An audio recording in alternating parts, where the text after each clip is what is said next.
জয়গুরু। 20-22 বছরের এক যুবক প্রণাম করে জানালেন তিনি ডিপ্রেশনে ভুগছেন। যত দিন যাচ্ছে চারিদিকে অসফল হয়ে পড়ছেন, তার আর বাঁচতে ইচ্ছা করছে না। পূজ্যপাদ শ্রী শ্রী আচার্যদেব ছেলেটির দিকে কিছুক্ষণ তাকিয়ে থাকার পর বললেন, তুমি অসফল সেটা তোমাকে কে বলছে? সমাজ বলেছে না তুমি তোমাকে বলছো? সমাজ বলেনি। সমাজ কখনো বলতে যাবে না যে তুমি অসফল। তুমি তোমাকে বলেছ আমি অসফল, তাই তুমি হেরে গেছো। কোনো পরীক্ষায় খারাপ ফল হতেই পারে, তার মানে যে তুমি অসফল তা নয়। তুমি পড়ে কতটুকু শিখলে সেইটা হলো জ্ঞান। তোমার নিজের কাছে কি এই কোনো জ্ঞানের খোঁজ আছে? ডিপ্রেশন আসে তখন যখন আমি ফলের আশা নিয়ে কাজ করছি।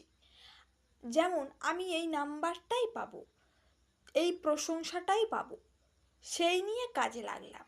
তার মানে কাজটা ইম্পর্টেন্ট নয় আমার কাছে, ওই নাম্বারটা, ওই প্রশংসাটাই ইম্পর্টেন্ট। এইভাবেই কাজটায় ফেলিওর হচ্ছ, তার উপর আবার অসফলতার তকমা নিজেকে লাগাচ্ছ। এইভাবে হচ্ছে ডিপ্রেশন। তুমি তৃপ্ত কিনা সেটা আগে ভাবতে হয়। লোকে কি বলল সেটা কোনো কথা না। লোকে তো আমার কত নিন্দা করে, আমার কি নিন্দা নেই? কত কথা।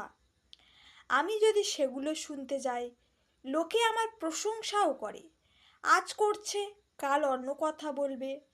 আমি যদি সেইগুলো শুনতে যাই তাহলে তো আমার লোকের চালে চলা হয়ে যাবে।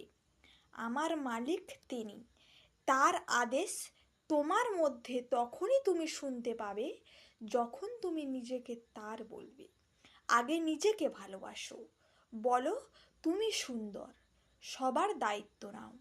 ঠাকুরকে নিয়ে যদি চলতে এসব ডিপ্রেশন টিপ্রেশন কিছু হতো না।